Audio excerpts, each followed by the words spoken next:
Ya, ¿es la primera clase de anestesia que tiene? Sí. Ah, ya. Entonces yo de acá me voy a llevar para anestesiólogo, ¿ya? Ese es el plan. Ya. Entonces vamos a comenzar haciendo como una introducción, ¿ya? Anestesia, ¿qué es la anestesia para ustedes? Ya los que están trabajando conmigo no tienen idea. A ver, ¿quién me dice qué es la anestesia? ¿Ni idea? Ya, yo agarro y les hago un corte a ustedes ahorita. ¿Qué sienten? Ya, entonces hay que bloquear el dolor. Ya. ¿Y qué me evita que me des una cachetada? Es un reflejo, entonces tengo que cortarle el reflejo, ¿no es cierto? ¿Y qué otra cosa más tengo que cortar? La conciencia, ¿no? Ya. Entonces, eso en sí es la anestesia, ¿no? Es el acto por el cual nosotros, los anestesiólogos, quitamos la sensación de dolor, la sensación de los reflejos y la conciencia. ¿Para qué? Para que el cirujano pueda operar, para que el paciente tolere el corte, ¿no? Entonces, a ver, mientras van preparando. Entonces,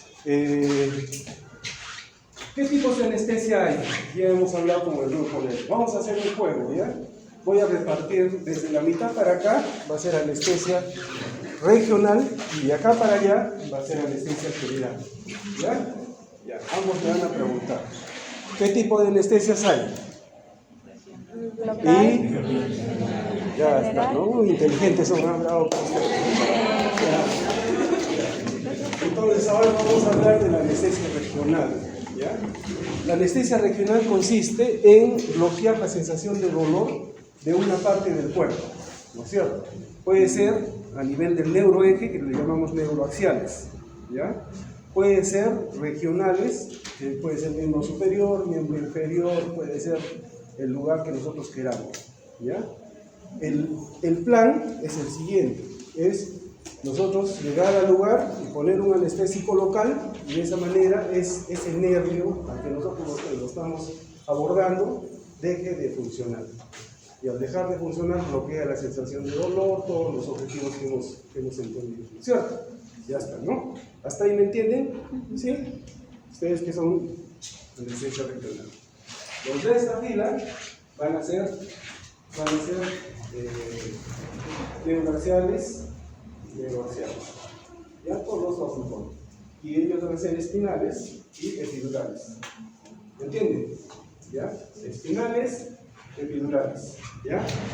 Miembro superior, miembro inferior. Comiencen a pensar ahora. Los primeros. ¿Cómo funciona? ¿Qué diferencia hay? ¿Tienen idea de lo que estamos hablando? Ni idea. Algo, acá alguien dice, ¿saben qué es un espinal? Ya los que han notado conmigo ya tienen idea. Es que yo veo que yo profesor, no voy a hacer esto, ¿no? A ver, díganme qué es. ¿Qué es? ¿Alguien sabe de toda la aula? ¿Se pudo? Ya, vamos a ver. La siguiente. Ahí tienen el plan. Ya está. A ver. Neuroaxiales. Para avanzar rápido. Raquidia. ¿Qué significa? Mira, ese tema lo van a desarrollar, pero para fines de conocimiento necesitan entender. Ya van a tener otra clase probablemente de todo lo que estamos hablando ahora. Entonces vamos a avanzar rápido. Lo que es las neuroaxiales, en lo que es espinales, significa que nosotros tenemos que llegar hasta el mismo nervio. ¿Ya? Entonces, tenemos que llegar hasta pasar la dura madre y depositar el anestésico local en el mismo lugar. Por eso es espinal. ¿Ya? Nosotros en lo que es neuroaxiales tenemos capas, desde la piel, tejido celular subcutáneo, intraespinoso, supraespinoso, ligamento amarillo, espacio epidural, dura madre y ¿cómo se llama? Y al final está lo que es el líquido cefalorraquídeo, en el espacio donde está la médula, ¿verdad?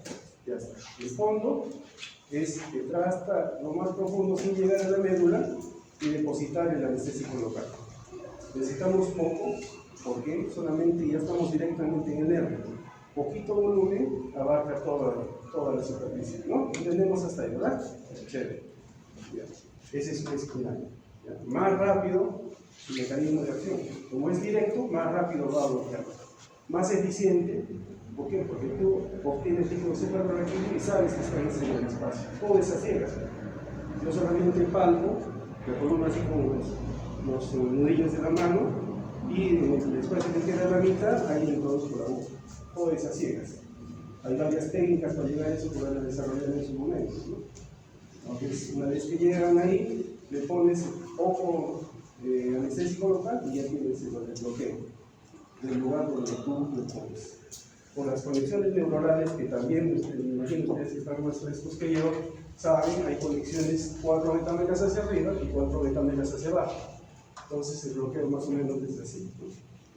Si yo bloqueo, por ejemplo, el L3, L4, 4 más arriba, ya está afectado. Generalmente llegamos a la cesárea, ¿no es cierto? Es lo más común. En cambio, en la otra, que es lo que es epidural, en esta fila, llegamos al espacio epidural, que está por fuera de la dura madre, ¿no es cierto? Es un espacio virtual, ¿ya? Le llaman la cloaca de la anestesióloga. ¿Por qué? Porque como es un espacio virtual, puedes utilizar cualquier tipo de medicamento. Es como poner, qué sé yo, recto, braquial, cualquier lugar, igual se va a absorber, ¿cierto? Ya está. El problema es que es un espacio virtual que más o menos mide 2 milímetros y que tú entras a ciegas con una aguja cortante. Entonces hay que tener mucho cuidado. Este procedimiento ya no se está usando con regularidad, solamente con fines de docencia, ¿ya? Pero actualmente por el manejo de lo que es el dolor postoperatorio, el manejo del dolor, está entrando en boga. ¿Por qué? Porque eso permite manejar con otros medicamentos por la misma característica que les digo, ¿no? Puedes mezclar varias cosas, ponerle diclofenac, ranitidina, lo que me parece. ¿Cómo funciona esto? Como es un espacio virtual, necesitas volúmenes alto volumen. Pasa, se llena el espacio, cubre todo y por difusión pasa a la médula y bloquea. En cambio, el otro es poquito, ahí nomás se va y casi las mismas características, ¿no?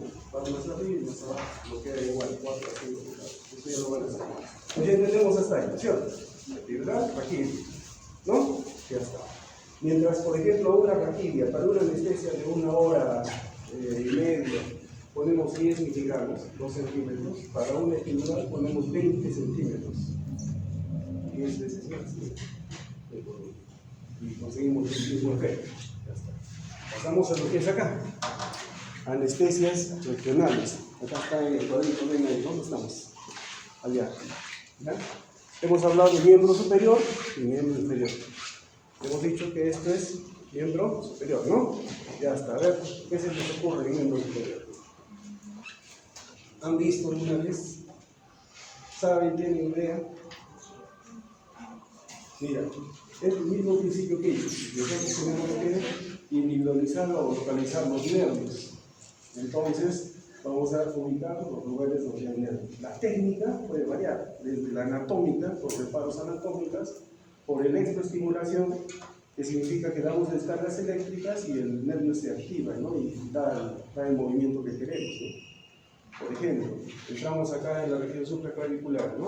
O en la intraclavicular, a 2 veces por debajo y hacia adentro, acá en el centro. Sabemos que el trayecto nervioso ahí tiene va girando y usualmente está el primero, el cubital, al final está el radial. Entonces, si producimos ahí con electroestimulación, lo primero que vamos a ver es una contracción de la raíz cubital, ¿no es cierto? Después radial y después al final todo. Entonces ya estamos en el lugar. De esa manera ubicamos el lugar, ponemos el anestésico local 15 centímetros, 10 centímetros, hasta 20 como máximo y se bloquea todo el miembro. ¿Cierto? Mismo principio coclear, mano, el axilar que también se pone acá, o el supraclavicular que es a nivel de la parte media, a 2 centímetros por atrás, el perpendicular con dirección a la primera costilla, o el interescapular que está acá, que está en medio de los 2 músculos escapulares. ¿Me entiendes? Igualito, mismo procedimiento, llegas y depositas. El volumen es amplio, ¿no? Ahora hay otra técnica que es con ecografía. Con ecografía identificas el nervio. llegas al nervio y depositas un volumen. Lo que en la otra técnica llegabas hasta 15, 20 centímetros en el ministerio de medicamento, acá solo necesitas 6 o 7 por nervio. Porque tú los ves con la ecografía, le pones el nervio y bloqueas. Igualito lo que tú quieres conseguir. Cuando pones el bloqueo acá, bloqueas el diafragma izquierdo más. Pero bloqueas todo el tiempo, puedes trabajar juntos. Cuando bloqueas a nivel hídrico supraextraocular, puedes trabajar desde el brazo para abajo. Acá el maxilar, también desde el brazo, desde la mitad del brazo para abajo. El epicóndilo, la parte distal y mano y dedo también puedes bloquear a los costados. Todo es con nervios, ¿no es cierto?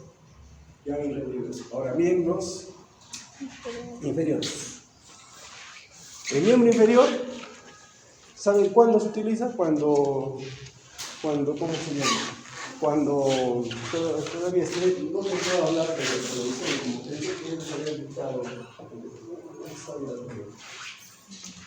Ya, entonces, el miembro superior se utiliza ¿cuándo? ¿Cuándo se les ocurre que se utiliza?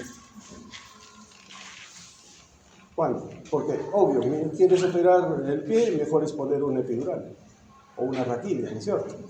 Más fácil, mejor raquidia, más evidencia de todo.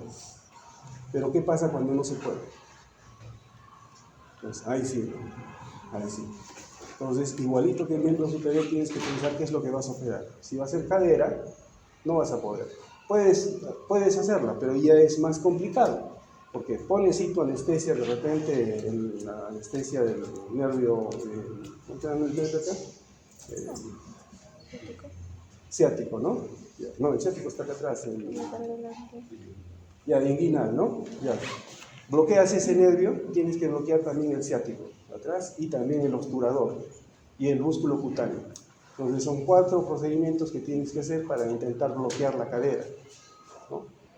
Entonces, solamente acá, por ejemplo, puedes poner el inguinal, acá bloquear el inguinal para la rodilla y el ciático. Entonces, de esa manera consigues un bloqueo de la rodilla. Igualito que en el otro, mismos procedimientos. A medida distal igual, ¿no? Como popliteo, también pedio, todo eso. Pero se hace solamente cuando los otros procedimientos no son factibles, ¿no es cierto? ¿Y cuando no se puede poner? Se preguntarán, ¿no? Cuando no se puede poner, cuando hay una infección local, cuando el paciente está séptico, cuando hay problemas de coagulación, ¿no? Ahora vamos a ver en evaluación preanestésica eso también, ¿eh? Vamos a dejarlo en tintero todavía. Ya estamos hasta ahí, ¿no es cierto? ¿Se ha entendido hasta ahorita? ¿Sí? ¿Alguna duda antes de pasar a anestesia general? ¿No? ¿Se entiende, no? Como introducción. Ya después ustedes van a hacer unos tigres en la materia. Acá, anestesia general. ¿Ya? Ya. ¿Qué tipo de anestesia general hay? Ahí está el caso.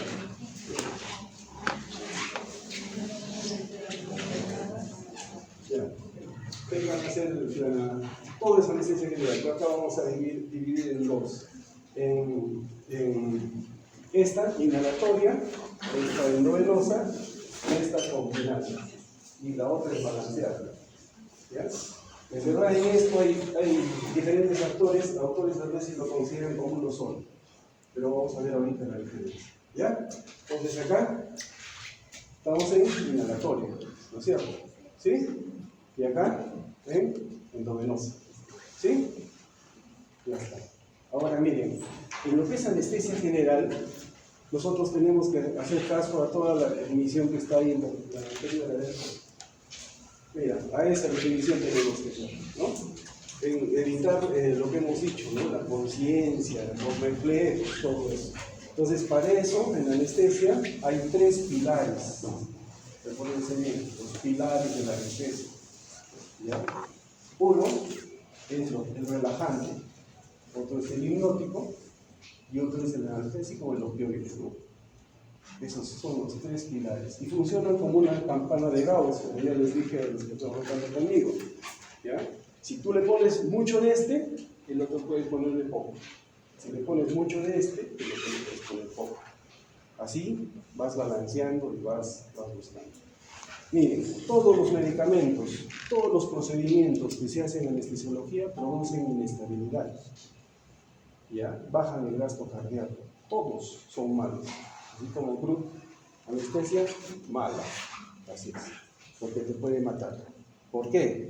En las anestesias neuroaxiales o regionales hace vasoplegia, o sea, en el lugar donde se produce la anestesia se dilatan los vasos y es como una bolsa llena de sangre, ¿no? La sangre se distribuye ahí y esa sangre, depende del área que tú estás bloqueando, puede disminuir hasta el 25%, ¿no? Entonces, 5.000, que es lo usual en un 1,60 m, 60 kilos, ¿cuánto es 25%? ¿Cuánto? Casi 700, casi 2 litros, ¿verdad? Es como 2 litros, perdería súbitamente. ¿Eso qué pasa si una persona pierde ese volumen de un momento a otro? Yo, por eso, nosotros en anestesiología tenemos que prever todo eso. ¿Ya? Y eso vamos a entrar a la evaluación preanestésica después, ¿no? Entonces, preveemos todo eso y buscamos cómo contrarrestar esos efectos. Ya tenemos un arsenal de medicamentos, tenemos a nuestra disposición todos los que hay. ¿Ya? En la anestesia general es igual, ¿ya? Hemos hablado de los 3 pilares, ¿no es cierto? De los 3 pilares, el más estable es el opioide. El fentanilo, remifentanilo, alfentanilo, sulfentanilo, una familia inmensa, ¿no? De las supermorfinas que se llaman, ¿no es cierto? Que es otro tema grandazo también que hay que aprender, ¿no? Entonces, pero para que más o menos me entiendan. Estos son los medicamentos más cardioestables. Por eso en cirugía cardíaca se utiliza megadosis de fentanilo. Se utiliza lo que normalmente yo utilizo para una persona de 60 kilos, 120 microgramos a 2 por kilo, que es dosis infra todavía, porque lo normal es a 3, y ya pues 6 por 3, 18, 180 microgramos, ¿verdad? 60 kilos. Pero yo usualmente, casi la mayoría utilizan a 2 por kilo, mínimo, para evitar efectos colaterales y no tener problemas en el postoperatorio. Eso ya tú lo manejas. Y ponemos de repente más relajantes o más de nosotros. En patologías cardíacas no podemos. Porque si le ponemos cualquier hipnótico, desde el propofol hasta el diazepam, que es uno de los más bajos que producen inestabilidad hemodinámica, pueden alterar al paciente y pueden llevarlo al paro o al shock. ¿Ya? Por ejemplo, un paciente con una valvulopatía mitral, un paciente crónico con una FEBI, ¿saben qué es la FEBI? ¿No saben qué es la FEBI? Ya está. En cardiovascular, ahorita vamos a hablar, podemos hablar todo el día, pero vamos a intentar resumir en otra oportunidad. Los que hablan conmigo, realicen sus preguntas. Ya, miren, el corazón, para que lo entiendan, está a las justas. Puede eyectar un volumen reducido que a las justas mantiene el cuerpo, ¿no? Y mientras más crónico es, más se adapta el cuerpo. Pero en la anestesia, ustedes pierden todos los mecanismos de defensa. Cuando tú, por ejemplo, te haces una herida, estás sangrando, lloras, hay vasoconstricción ahí, ¿no? Hay periféricas, se optimiza la parte central. Pero en la anestesia no. En la anestesia todo se vasodilata en la general. En la regional solo la parte que está afectada, ¿no? Entonces no hay forma de controlar. Todos tus mecanismos de defensa se dan al tacho. Nosotros tenemos una reserva de dopamina, de noradrenalina normalmente, ¿no? Que está ahí. Eso, en la medida que se exponga a la anestesia, se va perdiendo. Y llega un momento en que tu cuerpo es literalmente a expensas del anestesiólogo. Por eso la anestesia es un riesgo, ¿no? Antes, ¿se recuerdan cómo era la anestesia? Toda la familia ahí, ¿no? Llorando, rezando. Ahora ni vienen, ¿no? Ya, dicen, no pasa nada, la anestesia. El cirujano peor. No me importa si el paciente está grave, igual lo quiero operar. Hace un paro y quiere seguir operando. Así es. Entonces, ¿por qué? Porque en verdad, acá es la base, ¿no? La base es que ustedes entienden qué es la anestesia. Y qué es su chamba, ¿no? Van a ver ustedes en los objetivos que uno tiene, buscar la solución a eso y preparar, ¿no? Todo para que no pase nada. Y lo que pase en sala, quede en sala. Por ejemplo, a ti, te doy anestesia, te pongo la vía, te pongo un medicamento, haces paro. te reanimo, todo. Sales del paro, te estabilizo, cirujano, doctor, ¿puedo operar? Opere, doctor. Opere. Después yo voy recorrigiendo todo. Cuando termina la operación, tú ya estás totalmente estabilizado. Pruebo si estás bien, tus funciones están bien, sales del paro, has hecho paro, sales operada, tranquilita, te echas, y el médico de URPA, de Unidad de Recuperación Posanestésica, le dice, se ha hecho paro, pero estás recontra tranquila. Y sonríe, ¿estás bien? Sí, doctor. Entonces, alta. En la literatura dice que esa paciente debería ir 24 horas a UCI para controlar cómo va. Pero como la ven bien alta, ¿ya? Y si todo vamos controlado y no se me ha escapado nada, va a ser solamente como un chisme, ¿no? Que la enfermera le dijo al otro, le ha hecho paro, el otro le ha hecho paro, y sí, porque si no, nadie se da cuenta. Lo que pasa en sala, se queda en sala, ¿no? Entonces, eso es, para eso se evalúa preanestésicamente, ¿no? Para tener todo preparado y que todo salga bien. ¿Ya? Entonces, estamos en eso, en los 3 pilares. Nosotros buscamos qué medicamentos vamos a utilizar para esto, ¿no es cierto? ¿Ya? Si es cardíaca, si es normal puedo ponerle cualquier cosa ya lo basal, pero si es una paciente cardíaca, entonces tengo que valorar su función cardíaca y de ahí plantear, ¿no? De repente, como hipnótico ya no le voy a poner propofol, pero locental, sino le voy a poner diazepam, midazolam como hipnótico, para que baje poco la presión. Y sí le voy a poner un bolo de lo que le ponía a una paciente de su peso, 120, yo creo que no me voy a terminar.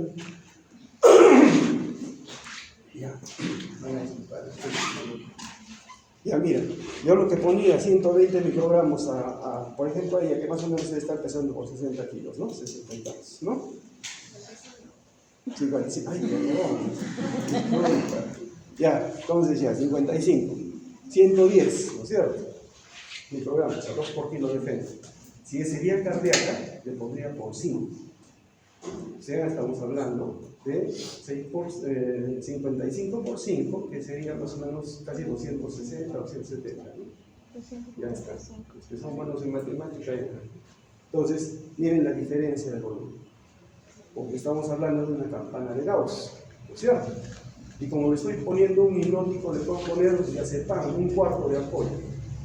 Entonces, eso la va a bloquear con el hipnótico, ya va a perder la conciencia, y con el relajante voy a plancharlo totalmente, voy a dar una dosis plena de relajante. Elijo rocuronio, tengo un arsenal de medicamentos, ¿no? Rocuronio, pancuronio, tecuronio, etcétera, etcétera.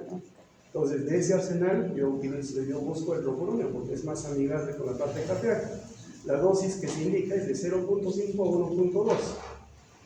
Si sería una paciente cardíaca, le estoy poniendo harto fentanilo y poco hipnótico, entonces ya le pongo más relajante, que sería 1.2 por kilo, por 50 kilos sería más o menos 5 y pico, que es casi toda la ampolla. ¿Ves? Así entienden la diferencia. A diferencia que si es por una cirugía, ella está normal, es sana, le pondría, ¿cuánto? 25, casi media ampolla. Miren la diferencia, ¿no? Como fuego. Esa es la anestesiología. Es un arte, ¿no? Es para pensar. Y es mecánico. Yo he hecho emergencia también, he trabajado años ahí. Yo recuerdo que cuando me tuvo ahí, mira, Fenta, 2 centímetros, me ponían, enviaba así, me ponía a hacer tubo, como se a la mesa así, ¿no? Al amigo, sí, le pones una rayita, y todo, como así. Ya no se hace como antes. Pero dense cuenta, la diferencia de manejo, eso hace de que la anestesia sea un arte. Tú te elijas de todo tu arsenal, qué es lo que voy a utilizar, cómo voy a utilizar. Ahorita les voy a contar un caso que ahorita está pasando en el segundo. ¿Ya? Entonces pasemos a las siguientes. Ahí. Ya pasó una nota, nos van a tener que terminar, ¿ya? Acá. Ya sabemos de las 3 pilares, ¿no es cierto? De la anestesia general. Pero ellos, este grupo es anestesia general, son inhalatorio. Ya está. Significa que solo puedo utilizar anestesia inhalatoria, ¿no es cierto? ¿Y en quiénes se utiliza la inhalatoria? ¿En quiénes se utiliza? ¿Dónde están los chicos que drogan? Niños. en niños. ¿Por qué? Porque ellos usualmente ponerles la vía es una pelea, ¿no? ¿Han visto ustedes? ¿No? ¿O alguna vez a ustedes de niños les han puesto la aguja? Pero todos te apuesto que han visto alguna vez que el niño pelea, ¿no? Ya está. Entonces, tú tienes que ver la forma. En el inhalatorio, tú dices, papito, respira, así bonito. Y después, hay etapas. Se llaman planos de Hodge, ¿no? También están y lo vamos a mostrar rápidamente. Planos de Hodge. Esos planos hacen que llegue en un momento, primero es sedación, después se excitan. Entonces comienza a pelear, ahí sí te tapas todo y peleas, ¿no? Encimatoria se llaman, todos encima del bebé, ¿no?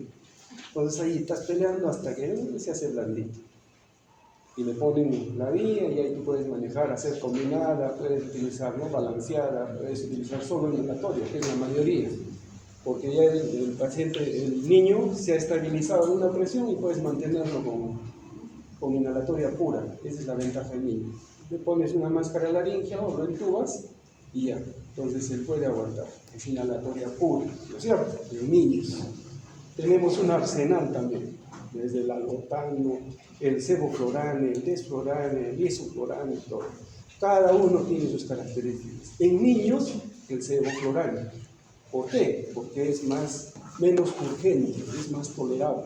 Ellos lo respiran y no les produce. En cambio, el ISO o los demás que hacen atorar, pelean, es un desastre.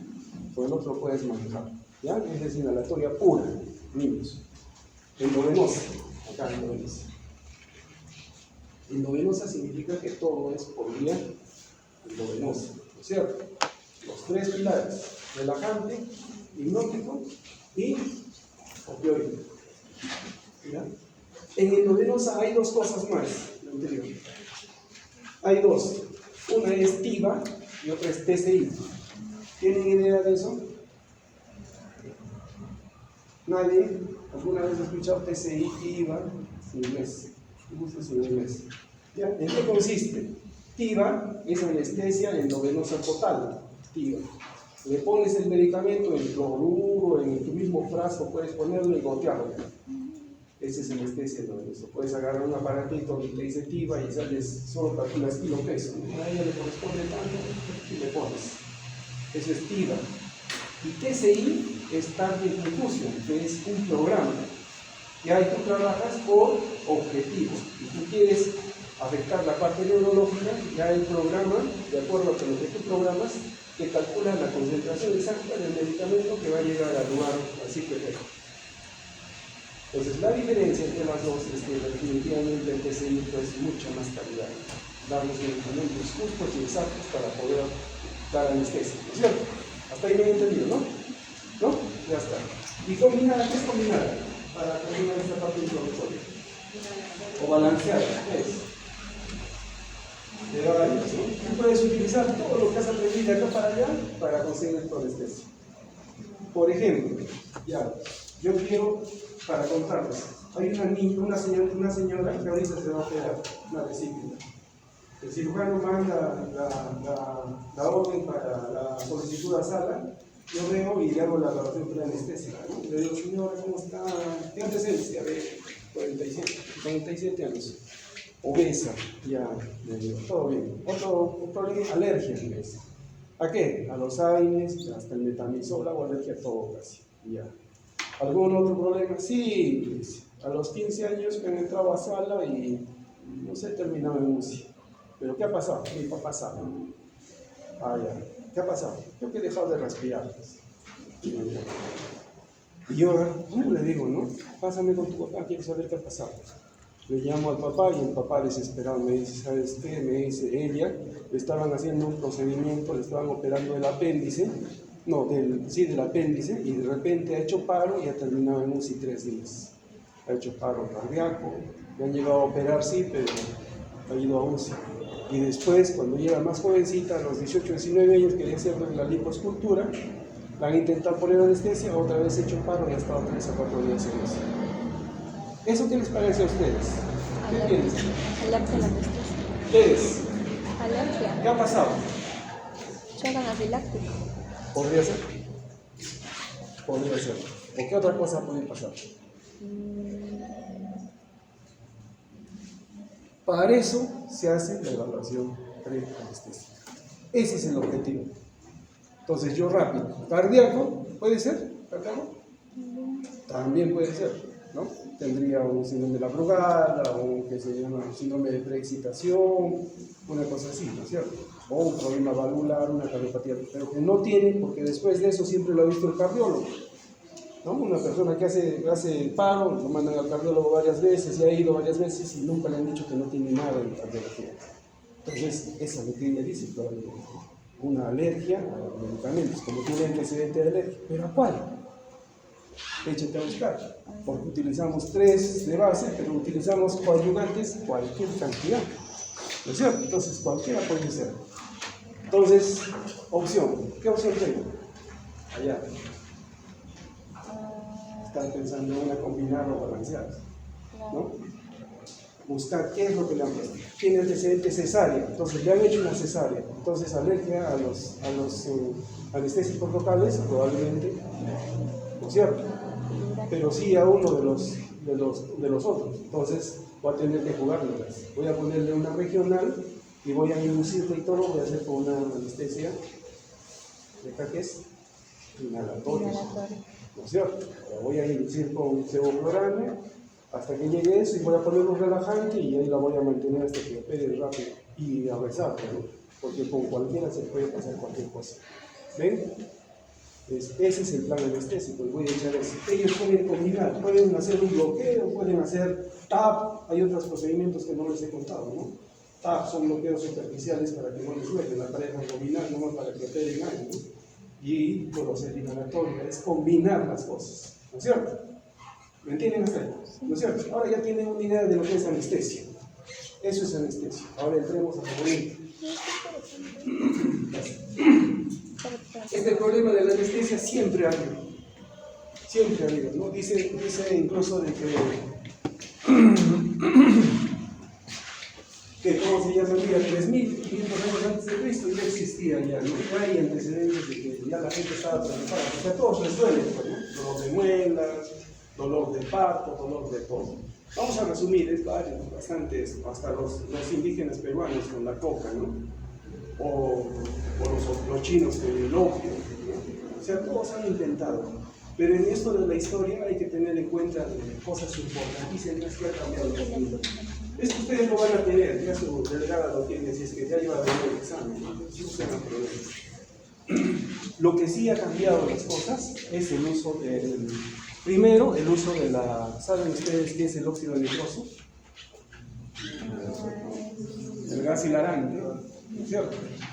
Ya está. En los Estados Unidos, por ejemplo, ellos utilizan óxido nitroso.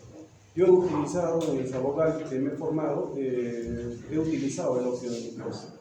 Se utiliza, de por sí no es un anestésico, es un analgésico, pero su característica es justo lo que dicen ustedes, ¿no? Es hilarante, produce. Les pones a la paciente y mientras tanto le pones la vida al niño, le pones, le hincas y se ríe. Literal, ¿eh? Así es, échate, le abres el otro y se queda dormido. Siempre se utiliza en combinación con otros. Ceborane 70%, el óxido nitroso 35%. ¿Qué sé yo? Puedes utilizar 60-40 también, con el objetivo. Recuérdense que todos estos medicamentos son dañinos, ¿no? Pueden producir problemas. Entonces tú utilizas menos concentración de óxido nitroso en pacientes que tengan problemas a nivel de pulmón, de corazón, ¿no? Y más en aquellos pacientes que no tengan esos problemas y que sean más ancianos, para que el ceborane sea poco y ayude al ceborane a mantener. Es como les digo, es arte, ¿no? Tú ya piensas, le pongo un poco más de este porque estas son sus características, le pongo un poco menos del otro porque estas son sus características. Al final el objetivo es la inconsciencia, le pones relajante para evitar los reflejos, ¿no es cierto? Y le pones opioide para que no sienta dolor, ¿no es cierto? Los 3 pilares, ¿no? Ya. Entonces, así ha sido el óxido nitroso. Después, mira, para resumir esto, van a leerlo ustedes. Después aparece un señor que se llama Moore. ¿Saben? El éter, ¿verdad? ¿No? ¿No han escuchado? Eso que en las películas se ve, Cloroformo, éter, ya está. Eso, este señor Morton descubrió, lo hizo, junto con otro médico, otro que era odontólogo, West se llamaba, y que después se pasó a ser cirujano de mandíbula, y con ellos trabajaron. Intentaron demostrar varias veces en varios lugares y les salió pez, ¿no? Entonces ya hasta ha habido incluso varios científicos que hasta se han suicidado, ¿no? Se han vuelto alcohólicos por fracasos de ese tipo. Pero ¿qué pasa con estos dos doctores, no? Porque trabajaban juntos y se complementaban. El otro comienza a operar problemas de maxilofacial y hacen la prueba, piden a una universidad que les dé permiso y hacen una cirugía con éter, ¿no? Y sacan un tumorcito acá, con éxito. Ese punto de corte es el punto del inicio de la anestesia. A partir de ahí todo el mundo, los perritos que pasaban le ponían, ¿no? Practicaban hasta que mejoraron las técnicas, aparecieron el Seborania, aparecieron el Alopano primero, así una evolución inmensa en el verdad, bastante, o sea, hasta llegar a lo que ahora tenemos. En sí es esa parte introductoria, vamos pasando porque no creo que lo tenemos claro, fácil. Ahí está Morton, miren, ahí está, y ese es el procedimiento que hicieron, sacan de ahí el tumor, ahí, para que no... Ya está. En sí, la anestesia general es eso es de lo que vamos a hablar nosotros. La premedicación, la inducción, la introducción, el mantenimiento y la extubación. Para que entiendan, todo lo que es anestesiología se llama perioperatorio. Significa preoperatorio, intraoperatorio y posoperatorio, ¿no es cierto? En el preoperatorio está lo que es la evaluación preanestésica, todo vía aérea y todos los factores, ¿no? Se pueden ver. En el intraoperatorio hay 3 etapas, no se olviden, 3 etapas, donde la mortalidad se distribuye de acuerdo al lugar donde se hace el procedimiento. Si es un hospital como el nuestro, está todo equilibrado. Hay otros hospitales que hacen procedimientos más grandes, cirugías más complejas, donde se mueren en el intraoperatorio, en el mantenimiento. Y hay otros hospitales que se mueren en la educción. O sea, 35, 30, podría decirse, ¿no? 30, 35, ahí se juegan los porcentajes. ¿Me entienden hasta ahí? ¿No? Ya está. Y dentro del intraoperatorio tenemos inducción, mantenimiento y educción. Cada una tiene sus características. ¿Ya? Acá están, premedicación preoperatoria. Inducción, en la inducción está la intubación, eso ya es de acuerdo al criterio del mantenimiento, y la extubación está en la educción, ¿no es cierto? Está sencillo. Ya, ahí tenemos, miren, lo que es la inducción, el mantenimiento y la recuperación. Acá también tenemos, miren, las características. En el preoperatorio está la evaluación preanestésica y la premedicación. ¿Qué es la premedicación? La evaluación preanestésica la vamos a tocar rápidamente. La medicación, medicamentos tomados antes de la cirugía. Los medicamentos que se toman antes de la cirugía. ¿Cómo qué? ¿Qué es lo que se premedica para que no pase el postoperatorio o el intraoperatorio? ¿Qué es? Depende de la enfermedad de base, ¿sí, no es cierto? Ya. Pero siempre en anestesia tenemos 2 complicaciones que son las más frecuentes, que es náuseas y vómitos y dolor postoperatorio. Ambas situaciones son de manejo multimodal. ¿Qué significa multimodal? Que se utilizan medicamentos que actúan a diferente nivel, ¿no es cierto? Entonces, para náuseas y vómitos utilizamos nunca uno solo, porque su sensibilidad y especificidad es baja, incluso del ondansetron, que es el mejor que tenemos. Después, la dexametasona, que es el segundo mejor. La mezcla de los dos no llegan al 100%. Entonces, 95% de ello. Entonces, por eso echamos mano a un tercero, que puede ser la ranitidina, la metoclopramida, el dimetilinato, cualquiera de ellos. ¿Y qué decide para utilizar cuál? Es sus características, sus beneficios que tienen, sus contraindicaciones. Si es un abuelito, estás utilizando opioides, no le vas a poner el dimetilinato, ¿no? ¿Por qué? Porque lo vas a planchar, vas a deprimir más la parte respiratoria. Entonces, vas a utilizar otro que no afecte la parte respiratoria, ¿no? Un abuelito de repente tiene problemas de vómito, la metoclopramida es igual, actúa al nivel del esfínter esofágico inferior, entonces te beneficia para el reflujo, ¿no? Entonces, eso es el manejo. Tú decides, ¿no? ¿Qué tienes de tu arsenal? Este no, este sí, este no. Esa es la chamba de la anestesia. Ahí estamos bien, ¿no es cierto? Entonces, por eso se utiliza, ¿no? La ranitidina, ¿cuánto tiempo de acción tiene antes de hacer su efecto máximo? Media hora, 45 minutos. Debería administrarse media hora, 45 minutos antes de entrar a la sala, pero nunca pasa eso, ¿no es cierto? Pero cuando nosotros lo utilizamos dentro de sala, ¿para qué sirve? ¿Para qué nos puede servir? Ya sabemos que es un H1, que baja la acidez gástrica, todo, pero ¿qué otra cosa más tiene la ranitidina? Es un muscarínico. ¿Están adivinando o no lo adivinan? Entonces, esa es la idea, ¿no? Es un muscarínico. Y si es un muscarínico, actúa en lo que es náuseas y vómitos, ¿no? En tubérculo 3, a ese nivel. Entonces, te ayuda, ¿no? Te ayuda. Entonces, tú puedes manejar esos medicamentos. Ya está. Entonces, para eso, tú utilizas en el intraoperatorio. La dexametasona te ayuda para náuseas y vómitos. Es una maravilla la dexametasona. La dosis para eso debería ser 8 miligramos, pero utilizas usualmente menos que 8 miligramos, o 4 miligramos, que es dosis mínima efectiva, pero deberías utilizar los 8. Pero recuerden que es hiperglucemiante. Todas las drogas que utilizamos suben la glucosa. Entonces, muchas veces tú no sabes, ¿no? Si estaríamos en un hospital de alto nivel, ya sabemos, ¿no? Por ejemplo, el señor, la señorita de diabético, o de repente es diabético. Le pones la dexametasona, sube hasta 180. Sale de plano, el dolor le puede desencadenar un acidosis o un comunicación. Entonces, miren, de la nada puedes complicarte con un manejo, ¿no? Entonces ya se hace hipotensa, produce acidosis, ya necesitas una adrenalina y todo se te complica. Entonces, por eso sean prudentes. O si le pones, ya te tomas tu glucosa, está normal, pero si no tienes que controlar todo. Para eso es, ¿ya? Entonces, para eso es la premedicación. O, en caso de que sea, por ejemplo, hipertenso. Entonces, el paciente hipertenso nunca debe dejar de tomar sus medicamentos, ¿ya? Incluso antes de la cirugía, en poco volumen, 70 centímetros como máximo, que es casi un vaso, puede tomar su medicamento. ¿Por qué? Porque si deja de tomar, se va a elevar la presión y se va a suspender por presión alta.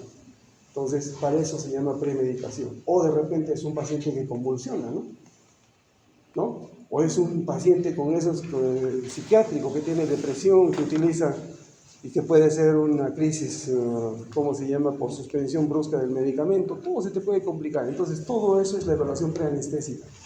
Tú dices, no, este paciente que tome su clonazepam el día anterior, no suspenda, ¿no? Que tome su captopril o su enalapril, el medicamento que tome, y que además de eso, si la presión está más de 660-100, que tome su pastilla. ¿Entienden? ¿No es cierto? Ya está. Ese es el plan. ¿Ya? Sigamos. Vamos avanzando. Eso vamos a pasar. Eso porque es la siguiente parte de la pasa. Eso vamos a hablar de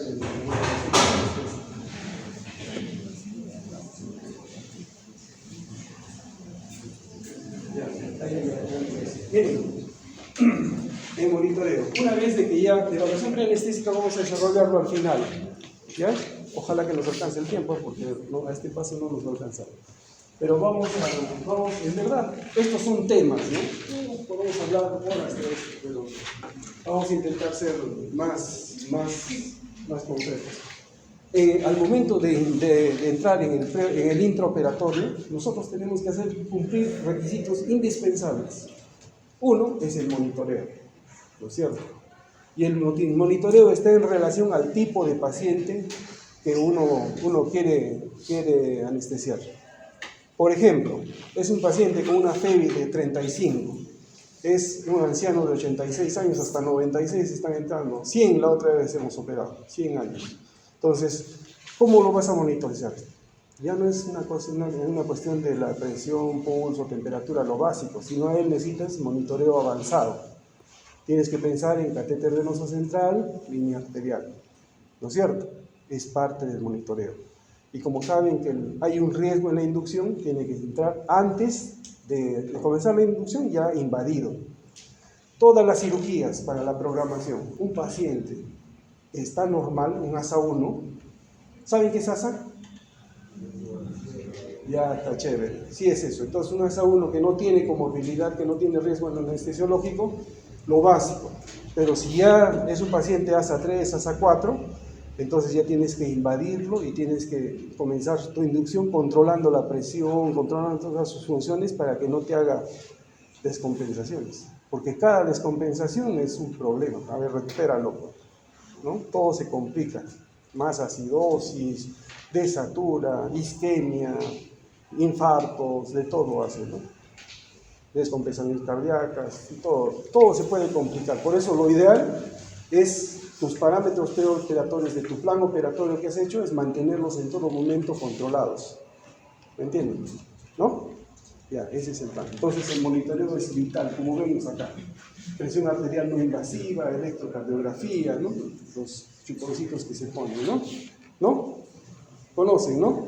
Pues de 3 derivaciones, de 4 derivaciones. ¿Sí o no? ¿No? O en algo si se pierden, avísenme, ¿eh? ¿No? ¿O saben de monitoreo electrocardiográfico? ¿No? Habrán visto, yo creo, ¿no? Y van a aprender más lento. Entonces pones 3, 4. Miren, la anestesia ha avanzado tanto en el tiempo que hay posiciones, la DM5, DM6, que intentan optimizar los datos que tú tienes. Pero no es, vamos a hablar en su momento de eso. La capnografía, ¿para qué sirve la capnografía? ¿Qué es? ¿Qué es? ¿Alguien? El CO2. Ya, chévere. ¿Y el CO2 para qué sirve? ¿Para qué? No tengan miedo. El CO2, miren, la forma de controlar la parte respiratoria es uno de los mejores parámetros, es el CO2, ni siquiera la oxigenación, porque tú puedes preoxigenar, la hiperoxigenación es dañina, la hipoxigenación es dañina, ¿no es cierto? Entonces, pero lo que sí te puede dar un parámetro exacto que si estás oxigenando bien es la capnografía, el CO2, y que tiene que estar dentro de 25 y 35, máximo 50, más de 50 ya es patológico. Entonces, si está en esos parámetros, está bien lo que estás haciendo. Incluso en el RCP, ¿no? Si tú controlas la capnografía en el RCP, te das cuenta que tu procedimiento, tus masajes son adecuados. Si la capnografía te dice que no está bien, entonces por las puras no estás haciendo efectivo tus masajes, no sirve tu RCP. Otro. Entonces, para eso sirve. Es vital la capnografía. ¿Ya? Entonces, de acá,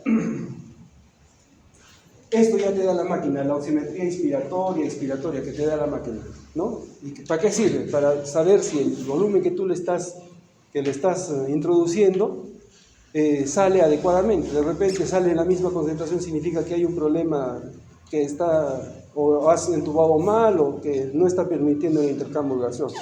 Todo te ayuda, ¿no? Además de la máquina también te da el control de los agentes anestésicos, ¿no? El sevoflurane, te da datos de espirometría, de elastancia, de cómo se llama, complancia y elastancia, ¿no? Para determinar si es un paciente de repente que tiene POC, PIT, ¿no? Y de esa manera tú cambiar tus parámetros ventilatorios, ¿no? Bajar el volumen tidal, aumentar la frecuencia respiratoria, ¿no? Aumentar el pico, bajar el pico, todas esas cosas, ¿no? Eliminar el autopico. ¿Entienden lo que les estoy hablando algo? Nada.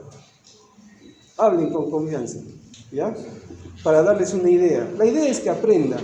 Yo les digo, ¿no? Ustedes ya están casi a punto de salir y esta oportunidad no se va a perder, ¿no? No se tiene que perder. Total, cuando quieran es los que van a rotar conmigo, lo que quieran pregunten, ¿no? Y yo les voy a decir, el volumen tidal, nunca se olviden, el volumen tidal es parecido al volumen corriente. nosotros que respiramos, se intercambia constantemente. Y el volumen tidal está de acuerdo a la talla, al peso del paciente. Por ejemplo, el señor de negro de allá, ¿cuánto pesa más o menos usted? 80, ¿no? Usted, 90, ¿no? ¿Sí? Es importante para la clase. ¿Tú, cómo te llamas? Sí. 90, ya. Mira, tú me dirás 1,68 m, 70. ¿Cuánto? 1,80 m, chévere. También 1,80 m por acá. Ya está. Miren, ¿tú crees que tu volumen respiratorio es el mismo que? Vamos a ver acá. No, ¿es más? Es más. Porque lo que tienes más requerimiento, más masa muscular, más requerimiento vas a tener. Entonces, si yo te pongo el volumen de, para ti va a ser insuficiente. Y tú vas a comenzar a retener CO2. Retener CO2 significa aumentar el CO2. CO2 cuando aumenta, menos el hidrato, ¿no? Entonces, él en cambio feliz, con tu volumen, ¿qué va a hacer? Va a estar hiperoxigenado, ¿no es cierto? Pero cuando la sintió no le pasa nada, cambia el pulmón. Por eso es importante, el peso, la talla, no es igual, ¿no? Una señorita de unos 70 kilos a una señorita de 50 kilos, no es igual. Por eso, ese es el volumen ideal, lo que nosotros necesitamos, ¿no es cierto? La frecuencia respiratoria es la frecuencia en que nosotros respiramos, ¿ya? Una paciente de 50 kilos, por ejemplo, o cuando ustedes noten, respiran cada una respiración, 10 respiraciones por minuto. Pero cuando yo voy a hacer y usted me pregunta, sí, entonces tu cuerpo regula todo eso. Eso entonces vamos a hablar de volumen tidal, frecuencia respiratoria, ¿cierto? Y de CO2, concentración del CO2, ¿no? Hasta ahí estamos bien, hasta ahí hemos entendido. Ahora, ¿qué es compliance y elastancia? ¿Saben eso? Cuando un pulmón es duro, ¿no? Ese pulmón no se va a comprimir más, es como agarras una cosa dura, no se puede comprimir. Entonces, si tú le pones presiones más altas, lo vas a reventar. Entonces, para eso sirve la compliance y la elastancia, ¿no? Para manejar la presión pico, la presión que le pones al ventilador para que infle tu pulmón. Y la elastancia también te sirve para eso. Si tiene una buena elastancia, le pones cualquier cantidad y va a tolerar. Puedes ponerle hasta intentar inflar como un globo y va a tolerar. Pero si por ahora te equivocas y hay algún problema ahí, ¡tum!, se va a reventar y se va a morir tu paciente. Entonces, para eso sirve. Por eso la ventilación mecánica es muy importante, ¿no? Recuérdense que esa presión positiva, y como esa presión, normalmente nosotros, por ejemplo, mira, yo, ¿no? Tengo una caja torácica importante, ¿ya? Si pierdo mis reflejos, este peso que tengo es como un fuego, aprieta mi pulmón y no puedo respirar. Por eso cuando me bloquean, si me hago un bloqueo acá interestalénico, me bloquea, para mí es más difícil respirar que para él. Porque él puede poner otro pulmón como si nada, pero también yo tengo que cuando uno pierde. Entonces, cuando tú le das presión positiva, tú controlas la parte respiratoria a un paciente, el pulmón se ancha de acuerdo a la presión que tú le das al corazón. Y eso, al hacer presión dentro de las vías aéreas, comprimes también el corazón. Al comprimir el corazón, disminuye su capacidad de llenado. Por eso, la ventilación mecánica es perjudicial, ¿no? Por eso, tanto los fisiólogos se matan, ¿no? Porque en verdad, lo ideal es darle lo que necesita. Lo exacto para que no te cause problemas. Tu corazón funcione bien, tu pulmón funcione bien. Y para eso se sirve de lo que estamos hablando ahorita. Volumen tidal, frecuencia ventilatoria, FCO2 o la taurografía, ¿no? Estamos hablando de qué otra compliance, elastancia. Estamos hablando de PIB, ¿no es cierto? La presión que hay dentro de las vías aéreas, ¿no es cierto? Estamos hablando también de la autopista, les he dicho, ¿no? Que es Es una presión que se va acumulando, es como que yo te pongo más speed y no te permito botar toda la presión, te queda un poco. En la siguiente, te aumento más, y esa presión que está dentro de los pulmones va aumentando, y al aumentar termina el corazón. Y el corazón que se estira vacío no puede. Y la presión baja, y al final todo se quita. Entonces, esa es la idea, ¿no? También la temperatura central y periférica es muy importante, no que han aumentado la última función, ¿no? Los bloqueos musculares, eso también van a ver ya en el hospital. ¿Eso para qué sirve el TOF, por ejemplo, el 3 de 3? ¿No? Sirve para ver el grado de relajación que tienes. Nosotros, al utilizar los relajantes, van a estudiar también, son receptores, son como unas yes, que viene relajante y se mete ahí, ¿no es cierto? Y al meterse ahí se bloquea, y uno puede operar, puede mover, puede hacer, se queda paralizado la persona, ¿no? Y el paciente puede mover, el cirujano puede operar tranquilo, sin que esté moviéndose los intestinos, nada. Por eso ellos quieren lo más relajado posible, ¿no? Para que puedan operar. Entonces, pero nosotros es un problema. ¿Por qué? Porque ese bloqueo es fuerte y no se puede revertir fácilmente. ¿Se entiende? Entonces, si yo le pongo un relajante para 45 minutos y la cirugía termina en 20, ¿qué voy a hacer? ¿Qué puedo hacer? 45 menos 20, 25 minutos tengo. ¿Qué puedo hacer? No puedo revertirlo, ¿no es cierto? Entonces, ¿qué tengo que hacer? Nada, voy a contar pajaritos igual, ¿no? Van a venir, has terminado así, ya que bien, ¿no? Doctor, ya, sí, ahorita ya, pues, ¿qué puedes hacer? Nada, ¿no? Dentro de ti lo estás viendo de todo al cirujano, ¿no? Porque él te dice, quiero relajado, y estás ahí. Entonces, para evitar eso, existe el TOF. Pones electrodos acá, descargan eléctricamente y te produce pues, movimiento. Si es que está totalmente relajado, no, descarga lo que sea, sigue así paralizado. Entonces, cuando comienza a mover algo, significa que ya hay algo de reacción. ¿Y por qué se dice 3 de 4? Porque si hay 3 de 4, significa que ya hay actividad ya. Y ya puedes revertir. Entonces ya puedes poner neostigmina y atropina, y ya se liberan más receptores y el paciente ya comienza a moverse, a toser algo. Pero todavía queda con efecto, porque no se ha liberado del todo. Y son esos pacientes que entran y se bloquean, ¿han visto? Se bloquean, los que están rotando, todos van a ver, ¿no? Se desesperan, porque sienten que ellos quieren mover y no pueden, quieren respirar y no pueden, ¿no? Están desesperados, ¿no? Tú consciente, por ejemplo, ¿quieres mover? No puedes, no puedes, entonces, ¿qué haces? Te peleas. Eso pasa, ¿ves? Entonces, para eso sirve el TOF.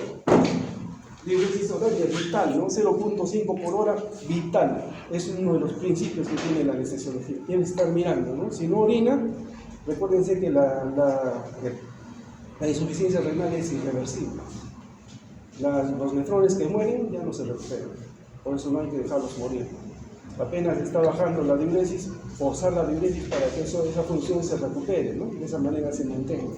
¿Ya?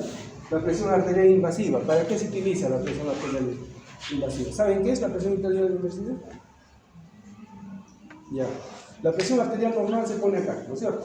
Ahí buscas la sístole y la diástole, ¿no? De acuerdo a que se va desinflando el manguito y va captando los sonidos de oro.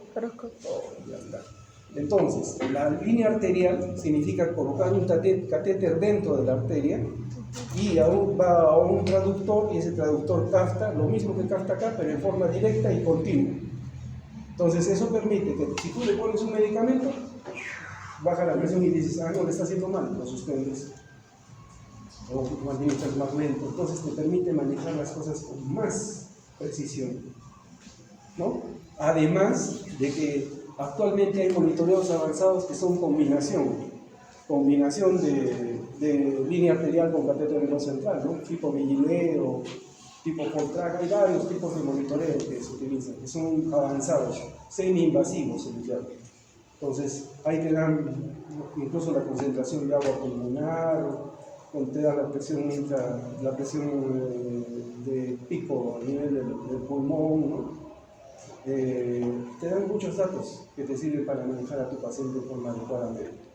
¿Ya? Entonces, para eso es la presión arterial invasiva. Te dan, por ejemplo, esa combinación de catéter venoso central con línea arterial puedes darte monitoreos del gasto cardíaco, ¿no? El Doppler esofágico es otro monitoreo que tenemos acá, se llama CardioQ. Introduces una sonda que es a la altura del corazón y esa sonda manda unos impulsos y recoge datos de gasto cardíaco, volumen, variabilidad de la presión del pulso, que te ayudan a ver cómo está funcionando tu corazón. ¿Ya? Vamos a desarrollar eso en la práctica. Y todo lo que es la parte neurológica ha avanzado bastante. Hay más de 7 u 8 monitoreos, ¿no?, de la parte neurológica. Nosotros en el hospital tenemos uno que es una maravilla para nosotros, se llama BIS. ¿Saben qué es el BIS? ¿Alguien idea del BIS? Ya. Miren, anestesiología antes, para mantener tu paciente dentro del plano que nosotros queríamos, utilizamos la concentración alveolar mínima. ¿Qué es la concentración alveolar mínima? Es la concentración del gas suficiente para dar el 50% de los casos una anestesia adecuada para que tolere el paciente el porte, en teoría. Y estaba, pues, por ejemplo, 0.6 significaba que el paciente estaba en una sedación profunda. 0.9 el cirujano podía hacer un corte. 1.2 era una anestesia completa, hasta 1.6 en el caso de Seborano, por ejemplo. Entonces, eso sabíamos que apareció el BIS.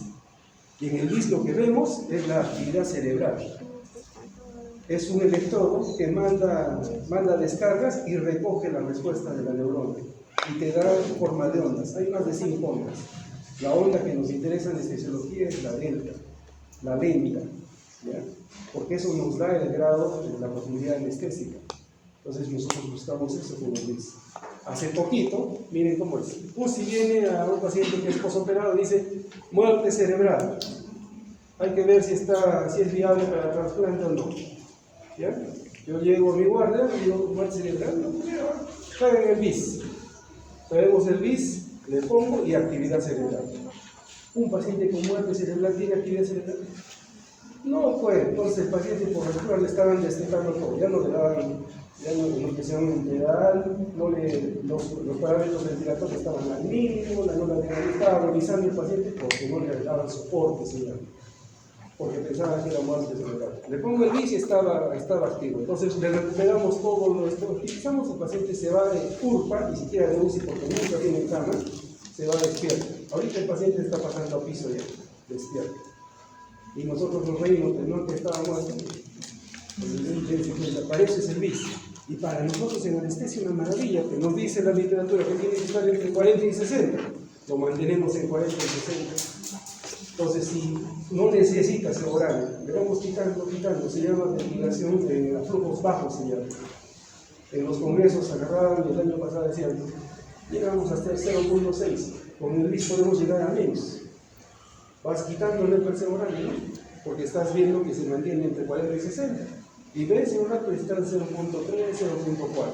Y le digo a los residentes, miren, lleven eso al congreso, ¿no? Que de verdad nuestra raza, de cierto modo, ¿no? Las chicas generalmente toleran muy bien, con pocas dosis y una estabilidad increíble, toleran, ya, normal. Y lo bueno es que después le quitas todo y como está con poquito, al extubarle ya sale, despierta.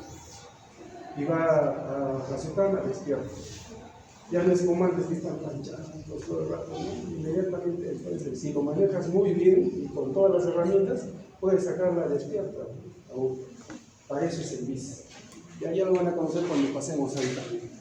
Oximetría cerebral, presión intracraneal, estas cosas también son útiles, ¿no? Nosotros en la Almenara, cuando trabajaba en emergencia, cuando hice la especialidad de emergencia, me hacían poner, ahí el doctor Cáceres, le trajeron para monitorizar el bulbo, ¿no? El polígono de Willis. Entonces simplemente el catéter venoso de entrada lo contrario. Y ponías para arriba, hasta que había un stop, chocaba por ahí y sentía que estaba cerca. Ponías el catéter a un monitor donde medía la presión y ya tenías tu monitor de presión intracelular y ahí también había fórmulas para presión intracraneal. No se hace acá, pero no es complicado. Catéter de Swan-Ganz. Yo que botaba el import, habré puesto unos 5 o 6. Si me dan acá, yo puedo poner.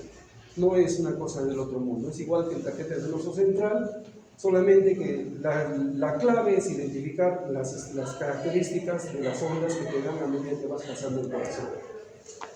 Si tú te pones a pensar dentro del corazón, las presiones aumentan. Entonces, el gráfico es más grande, ¿no es cierto? Cuando va saliendo del corazón y se va metiendo a la parte pulmonar, a la arteria pulmonar, entonces se hace más chica. Y ahí ya tú no puedes meter más, porque si es bien peligroso. Rompes eso y hay un hematoma, hay un sangrado que ya no lo para nadie. Entonces, por eso, con mucho cuidado, haces eso, inflas el TAP, se desaparece todo, entonces estás ocluyendo la arteria pulmonar. Sueltas y ya, otra vez aparece. Entonces estás en el lugar. Ahí solamente prendes el aparatito y que te dé los valores. No es una cosa de otro mundo. Pero sí es peligroso, ¿no? Hay que saber qué hacer. Ecografía transesofágica y la ecografía, que ahora es el boom. Ahora es lo mejor que nos puede ayudar. La ecografía, a pesar de que tiene mucha dependencia del observador, nos da las características del corazón, llenado, fracción de ignición, características de las paredes, válvulas, ¿no? Problemas valvulares. Nos pueden también tomar la presión de la arteria pulmonar. O sea, es muy versátil la ecografía. Por eso yo creo, ¿no? Hay muchos de ustedes que salen, se dedican a la ecografía y no quieren hacer la especialidad. En verdad, sí, es un abanico de oportunidades. Yo tengo 2 clientes que no quieren saber nada de ecografía. Ya, acá, la oxigenación, la preoxigenación. Como les había dicho, el monitoreo vital, ¿no es cierto? Después lo otro es la preoxigenación. Porque ya les he explicado al grupo que está conmigo, nosotros tenemos volúmenes y capacidades a nivel de pulmón, ¿no es cierto? Ya está. Nosotros solamente tenemos un volumen corriente que más o menos son 500 centímetros que estamos ahí que jugamos con ellos, ¿no es cierto? Es el volumen tidal en sí, ¿no? En promedio, ¿no es cierto? Ya está. Pero dentro de eso, cuando hacemos, eso se llama que cuando uno todo lo que trabaja, respiración profunda, o cuando uno lo otro, estoy respirando normal y respiración profunda, ¿no es cierto? Ese espacio que tenemos ahí es un volumen considerable. Eso ha cambiado todo lo que es el RCP. Recuérdense que antes era ABC, ¿no? Y ahora es CAB. ¿Por qué? Porque nos hemos dado cuenta que hay un volumen ahí que no lo utilizamos y que al momento de masajear se utiliza, ¿no es cierto? Ahora en anestesia, ¿qué pasa? Ese volumen lo cambiamos en su concentración de 0.21, que es el volumen corriente, la concentración que le damos al poner de la bolsa de cebolla, 100%, ¿no es cierto? Si nosotros oxigenamos un paciente al 100%, este paciente nos va a aguantar hasta 10 minutos sin oxígeno. Mientras tanto, nosotros intubamos, hacemos nuestros procedimientos y puede conectar. ¿Pero de qué depende eso? De que si es gestante, es niño, tiene TOC, tiene PIB, tiene alguna patología pulmonar, tiene arteria y todo eso. Entonces, estas hablan de las técnicas, ¿no? Hay varias técnicas, ¿no? Capacidad vital de respiración profunda. ¿En qué consiste? En que yo te pongo, por ejemplo, a cualquiera de ustedes le pongo oxígeno y normalmente están respirando y van llenando sus concentraciones ahí, ¿cierto? Entonces, te pongo los relajantes, te pongo todo y ya dejas de respirar y lo que está ahí adentro yo lo voy a utilizar para que te da tiempo para que puedas tolerar, ¿verdad? Pero si es que no tienes tiempo de ponerlo ahí nomás, entonces haces lo que es forzado, que es lo que está hablando de acá, ¿no? Puedes hacer 3 respiraciones profundas, ¿no? Expira. Ahora respira. 1, 2, 3, ya está. Y ahí dice, mira, 30 segundos, minuto y medio, te dan ese tiempo para que te puedas concentrar. No van a leer esto, yo les voy a pasar, no vamos a entrar en detalle ahorita.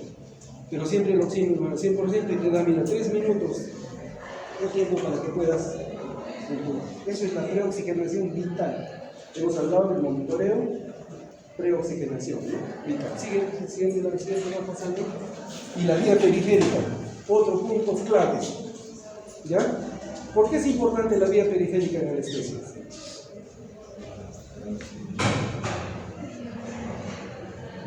Ya, vamos a correr un poco, ¿ya? La vía periférica es muy importante porque nosotros, el catéter venoso central, ¿para qué sirve? ¿Para administrar sangre sirve? ¿Quién da? ¿Quién dice sí? ¿Quiénes dicen no? En verdad no sirve. El catéter venoso central es para administrar medicamentos humanos que no se pueden administrar por vía periférica porque pueden hacer necrosis o pueden producir daño a nivel periférico. Entonces, para eso sirve el catéter venoso. Para pedir monitoreo sirve el catéter venoso. Pero una vía periférica sí sirve para administrar grandes volúmenes. Entonces, por eso en la anestesiología, como estamos viendo que todo puede complicarse de un momento a otro, necesita siempre un catéter grueso. Siempre.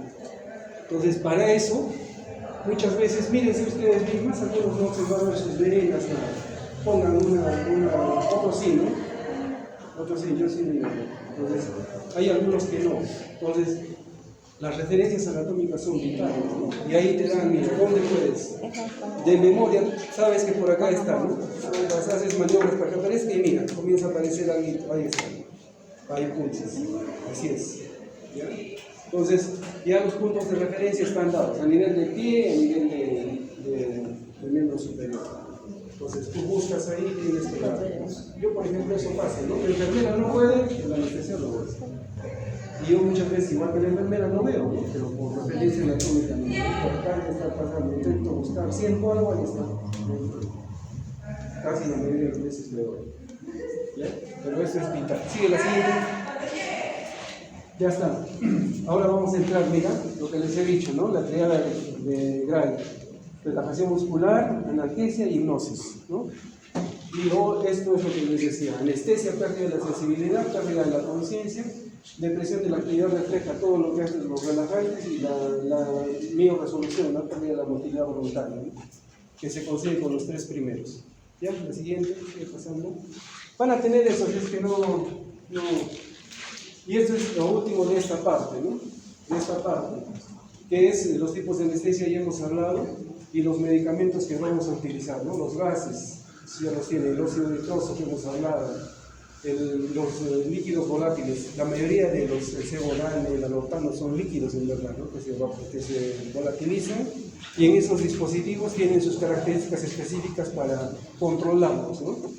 La anestesia endovenosa, ahí podemos los barbitúricos y no barbitúricos, ¿no? Los barbitúricos, el tiopental, yo creo que van a desarrollar en otro tema eso, ¿no? Los no barbitúricos, la ketamina, el propofol, ¿no?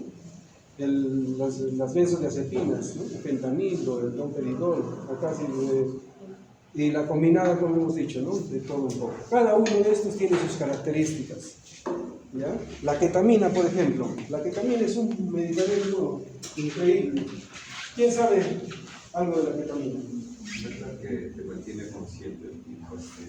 Hace disocia, hace de que tú no eres consciente, pero da su mejor. Mira, por ejemplo, en Estados Unidos, perdón, en Chile mismo, hay helados de ketamina. ¿Y a quiénes se les dan los helados de ketamina? A los niños. ¿Ya? Agarran y se van a operar y le dicen, tómate esto. Así se les da. Entonces, es una maravilla, ¿no? Calma, y le ponen la aguja, y una vez que está como subida, ya lo manejas como tú quieres, ¿no? Entonces la ketamina es muy buena. O por ejemplo, una señorita que ha tenido un aborto, está chocadaza, ¿no? Está con una presión 6,3, hemoglobina en 3 o 4. Le pones propo, tiopental, cualquiera de los demás, la matas. La ketamina aumenta la presión. Entonces le pones la ketamina y van a mantenerla por lo menos, ¿no? Mientras le hagan el procedimiento y tú lo vas estabilizando. Ahora, si no está tan mal, le puedes mezclar con propofol, ¿no? Para que le sea más grato, porque la ketamina no te da inconsciencia, te disocia. Entonces eso hace de que ella le duela igual, ¿no? No sé así, pero ya por lo menos calma el sangrado ya, ¿no? Mientras tú vas controlando. Con el estímulo doloroso, de repente sube un poquito la presión y le puedes poner midazolam como hipnótico. Pero si es que más está mejorando su presión, le propofol un poquito, ¿no? Algunas escuelas incluso hacen una mezcla, ketofol le dicen, que es la mezcla de ketamina con propofol, y eso lo utilizan como anestésico, sobre todo en esos procedimientos, ¿ves? Entonces, ese es el... A ver, sigue. Y este es el otro, mira, los planos de Jorge que les decía, ¿no? Miren, esto Tiene una antigüedad, creo que es la primera vez que salió es en 1960 y tantos, 64, ¿no? Desde ahí está en vigencia. Porque acá se ven, miran las etapas, que son 4, y dentro de las 4, la tercera tiene otras 4 que les decía, ¿no? No sé si hemos llegado a ser un niño ahí en sala, con el grupo que estoy, creo que no, ¿no? Ya, ahí se ve cómo la pupila se comporta, y nosotros vemos de acuerdo a eso, ¿no? Como les decía, ¿no? Tienen peleas, se preexcita, lo controlas ahí, lo llevas a plano, pero todavía siente el niño. Entonces, cuando ya esté en condiciones de ser operado, generalmente es en este plano 3 o 4, mira, acá es buena, todavía hay algo de respuesta, pero acá muy buena, estos son los planos ideales. Pero en este caso, el ojo ya tiene una característica importante, no está en esto, pero generalmente desciende. Y cuando tú lo miras el ojo, está el ojo caído para abajo, entonces ya significa que está en plano, ¿no? Le dice al doctor Pérez, ¿no? Lo opera, no. Para eso te sirve esto, los planos de corte, ¿no? Sigue la siguiente, creo que hay también lo que es el en la extubación. Para la extubación, el mantenimiento en sí, tú lo puedes llevar con tira, con inhalatorio, con combinada, como tú veas por conveniente, con las características que ya conoces, ¿ya? Pero en todo el mantenimiento hay cirugías complicadas, ¿no? Por ejemplo, qué sé yo, una hepatectomía, por ejemplo, o un whipple, ¿no? Que le sacan todo el hemicolon de un lado, ¿no? O una nefrectomía, por ejemplo, o una histerectomía, cualquiera de ellas. El sangrado es abundante, que puede inestabilizar al paciente lo que está haciendo el cirujano. Entonces, el manejo ya depende del procedimiento que le están haciendo. Porque tu mantenimiento puedes utilizar cualquiera de lo que hemos hablado, ¿no?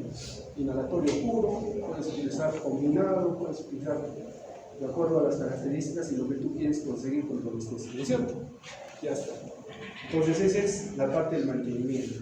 Ahora pasamos a la educción, al final. En el final lo que queremos es que el paciente esté totalmente, los medicamentos que tú les administras estén fuera de su organismo. No tenga relajantes, los opioides estén en el mínimo y el hipnótico está de salida, ¿no es cierto? Eso es lo que tienes. Entonces, para eso tienes que calcular tus turnos. El cirujano, hasta para el punto final, te va a pedir relajación. Doctor, relájelo, no puedo poner el último punto. Él te lo va a pedir, pero tú, si le pones un relajante, estás igual, porque tienes 45 minutos para esperar para que se le pase. Entonces no le vas a poner. Entonces, como sabes que es una campana de Gauss, ¿qué es lo que más rápido se metaboliza? Los hipnóticos. ¿Cuál de ellos? El propofol. 10 minutos a 20 minutos. Le pones un propofol y aprovechas esa característica y él se relaja el paciente. Él jura que le has puesto un relajante. Hace su punto y todo terminó bien. Tú esperas tus 10 minutos. Entonces, esa es la parte de la educción. Y en la educción, una vez que ya estás seguro que todo lo que le has puesto está de salida, entonces ya te pones a pensar en que vas a extubar. Para extubar, hay dos cosas que tienes que tener en cuenta, que pueden pasar. Uno es el espasmo laringeo y ¿cómo se llama?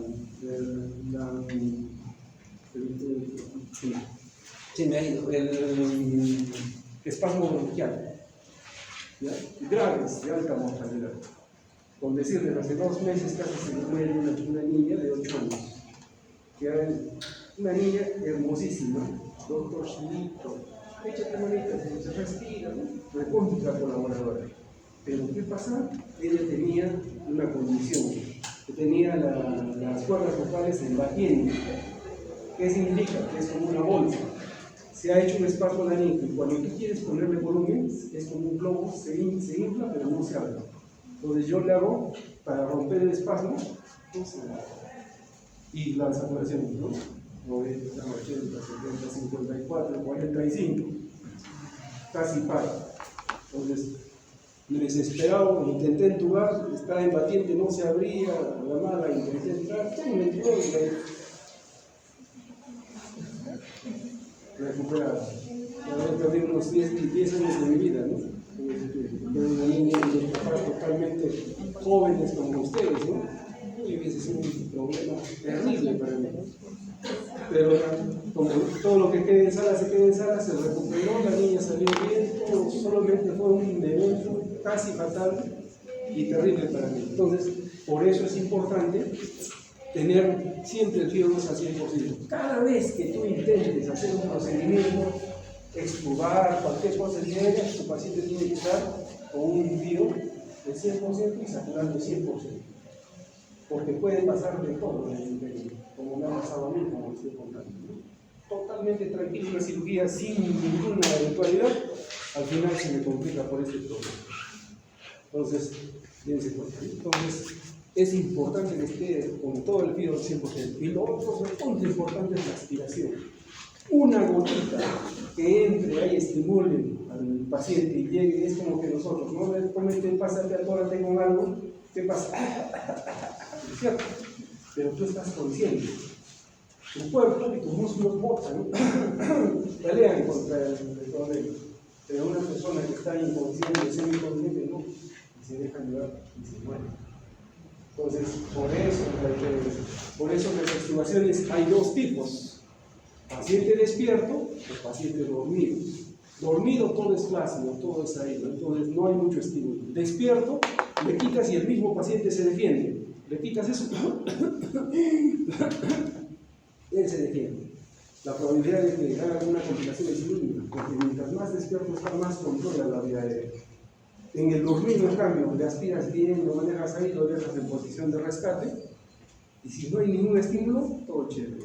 Pero ¿de qué depende el estímulo? De una buena aspiración. Por eso la clave es la aspiración de secreciones. ¿Ya? Ahora lo otro es de que cuando tú estás a punto de sacar al paciente, si está inconsciente, normal, no hay problema. Pero si sale algo de consciente, el paciente lo primero que va a hacer es morder. Por eso tu cánula de Gedi, tu tubo de Mario bien puesto ahí, ¿no? Muerde y todavía pasa. Porque si muerde el tubo, la fuiste. ¿Por qué? Porque no va a entrar el aire así le pongas lo que quieras y lo peor es que va a estar trancado y lo único que te queda es relajarlo otra vez y otros 45 minutos estar ahí, ¿no? O con propofol otros 20 minutos estando ahí y de repente se está chocada el propofol. El propofol es un arma de doble filo, que pasa hipotensión y te puede mandar al otro lado. ¿Ya? Lo otro es la correcta posición del paciente. Vamos a adelantar lo que es la evaluación preanestésica. Hay ejes acá, un eje oral, eje orofaringeo y traqueal. Miren, yo les decía a los compañeros, yo estoy parado acá, el oral, miren, oral, el orofaringeo, el traqueal, es así, ¿no es cierto? Por ahí ustedes creen que debe entrar el oxígeno. No. ¿Y qué permite el oxígeno? Es mi conciencia. A mí me falta aire, mis músculos permiten que se abra, pero cuando es inconsciente la lengua cae y todo se cierra. Entonces, por eso la posición es vital. Hiperextensión del cuello para alinear los ejes y luxación de la mandíbula para jalar la lengua hacia atrás. Hiperextensión y luxación de la mandíbula, ¿no? Entonces, de esa manera tienes la vía aérea terminal, ¿no es cierto? La posición, ¿ya? Antagonizar los efectos respiratorios de los relajantes, pues les he dicho, ¿no? Si hay algo de relajación, el paciente lo primero que va a hacer es pelear. Entonces, echas mano a la neostigmina y la atropina. Nunca solas, ninguna de las dos. La neostigmina es mortal. He visto muerte de una señorita de 17 años por utilizar neostigmina sin atropina. Porque miren, justo cuando pasa esto, el paciente está peleando. Y cuando está peleando, hay descarga de catecolaminas. La frecuencia está alta. Casi siempre, 120, 130. Y tú dices, no, si está la presión en la frecuencia alta, le pongo neostigmina, no, porque total, ya, si le pongo atropina va a dispararse más. ¡Claro, error! No van solas, siempre van juntas. Porque eso pasó con esa señorita. Le puso la doctora y hizo paro y nunca se pudo sacar y al final le quitaron el título al doctor. ¿Ves? Por eso siempre juntas. Cuando el paciente está despierto, les decía, ¿no? Esa es otra forma de estudiar, el paciente tiene que estar despierto, ¿ya? Minimizar los movimientos de la cabeza y del cuello, eso es también importante, que tú les dices, si hay un poquito de salivita, tú le mueves así, la saliva entra, toca las cuerdas vocales, espasmo laringio, listo pescadito, otra vez de cero, ¿no? Ya está. Esto, evitar aplicar presiones positivas, esto es controversial. Cuando el paciente hace un espasmo laríngeo, tú le puedes, con presión positiva, puedes romper el espacio. Sientes, no forzar, ¿no? En la medida que entre un poquito, ahí va echando. Es como que soplas de un globo, siente un poquito. Así es, igualito. Tienes que seguir el ritmo de la presencia, ¿no? Hasta que se abra eso, ya rompiste el espacio, ¿no? Ahí extiendes el cuello, aspiras un poquito con mucho cuidado y ya tu paciente ya está sobre el cuello. ¿Ya? Administración siempre de oxígeno al inicio, al 100% es vital, ¿no? Para que si por algo vean alguna complicación en todo el interín, estás preparado para continuar. ¿Sí me entiendes? Ya, esto es como para terminar, son las incidencias de complicaciones respiratorias asociadas con la intubación y la extubación. Miren, hay de todo, puede pasar en los tiempos de diferentes tiempos, ¿no? Y eso es todo. Miren ese paciente. Miren cómo subía él, miren poder intubar a un paciente así. Tiene complicado eso, ¿no? No puede extender el cuello. Su lengua es tan grande que no puede entrar fácilmente y el peso es increíble. Ya, ahora miren, son las 5:10. Vamos a hablar un ratito nomás de la siguiente de la receta.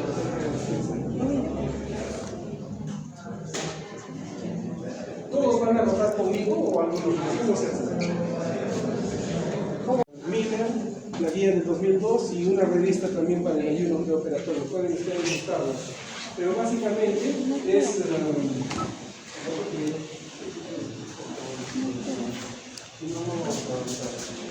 ¿ya?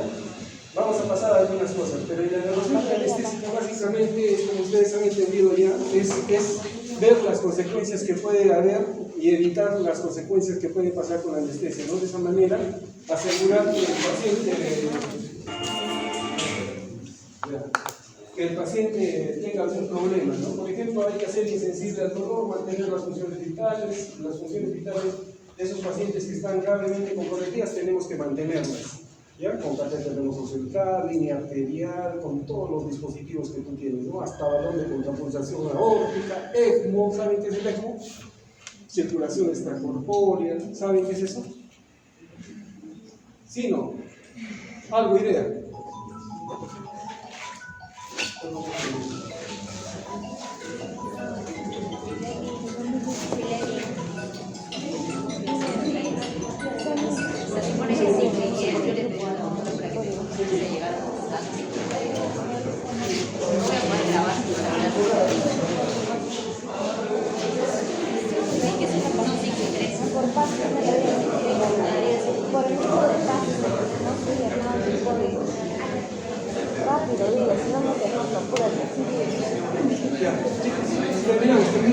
Terminamos antes que ya en 10 minutos hagámoslo, ¿ya? A ver, miren, ECMO es ¿qué? Es como un soporte del corazón.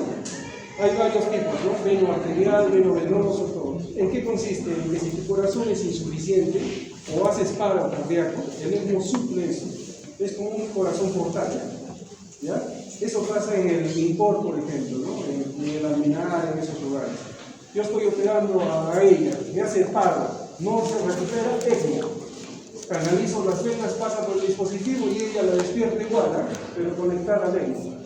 Despierta igual y si su corazón funciona todavía algo, todavía mantengo y complemento ese corazón. Pero si no funciona, igual ECMO puro, ¿no? ¿Para qué lo hago?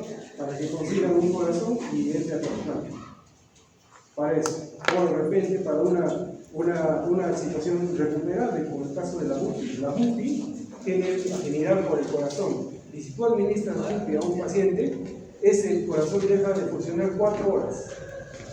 Y 4 horas reanimar no es imposible. Entonces, a ECMO y esperan las 4 horas hasta que se recupere el corazón y entonces no deben estar las emergencias. Para eso es el ECMO. La circulación extracorpórea más bien es ya donde la función, la máquina extracorpórea cumple toda la función del corazón. Eso se hace para los trasplantes. O lo otro es el balón de contrapulsación aórtica. ¿Y en qué se utiliza eso? Este balón de contrapulsación aórtica aumenta 30% del gasto cardíaco que tú tienes. Si un paciente está en fracción límite, por ejemplo, ¿no? 30 o 25% de su capacidad, con anestesia va a irse al suelo, ¿no? Puede hacer paro. Entonces yo le pongo el balón de contrapulsación, hago mi corte ahí, le introduzco, lo pongo donde es, y lo programo para que después de cada contracción se contraiga y de esa manera haga por una función retrógrada, aumente la presión del llenado del corazón, me aumenta el 30% del gasto cardíaco. Entonces de esa manera puedo operarlo a la paciente. O sea, son herramientas que tú tienes que utilizarlas, ¿no? En lugares de mejor resolución tienes a la mano y puedes usarlas. Acá desgraciadamente no tenemos. Cuando si pasa algo, ya pues caballeros, ¿no? Por eso hay que hacer la evaluación preanestésica, es vital, ¿ya? Entonces sigamos, el siguiente es... En la anestesia, el anestesiólogo, por nuestra cualidad que tenemos de hacer reanimadores, de manejar el dolor, tenemos que pensar en esas cosas siempre.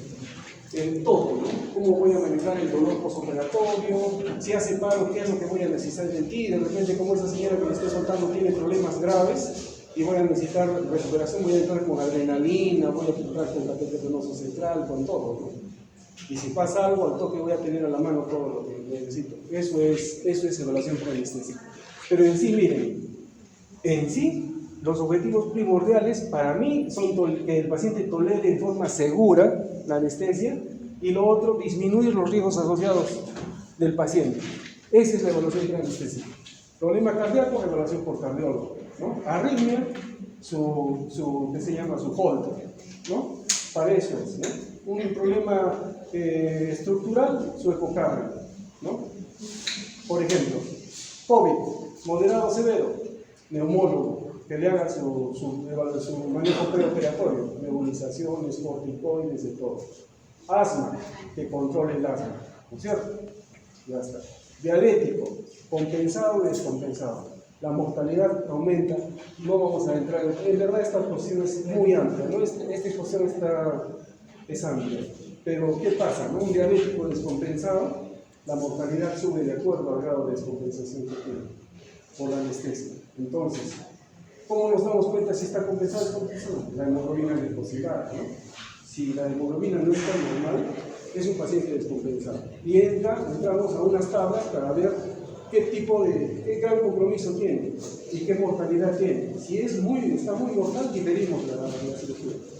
Es un paciente con insulina, altas dosis, que no está manejando bien y su hemoglobina glicosilada está alta, entonces necesariamente ese paciente tiene que calcular la bomba de entonces ya no va a poderse operar, tiene que ir a su endocrinólogo y cuando ya esté en condiciones de ser operado, lo vamos a operar. Esa es la evaluación preanestésica. O tiroideo, ¿no? O hipotiroideo, por ejemplo, ¿no? Todas esas cosas. O problemas de coagulación, ¿no? Von Willebrand, por ejemplo, ¿no? Todo eso, ¿ya? En sí es eso. Ahora, lo otro importante acá es la evaluación, es los predictores de vía aérea, ¿ya? Para que tengan una idea en forma global y vean, en forma práctica, que nunca se van a olvidar, ¿no? Que también les he dicho a los chicos de allá. Miren mi cabeza. Uno, los problemas que hay acá, la cabeza. Ya, miras hacia adelante. Boca pequeña, menos de 3 centímetros, 4 alguna literatura. En sí 3 ya es casi imposible ver.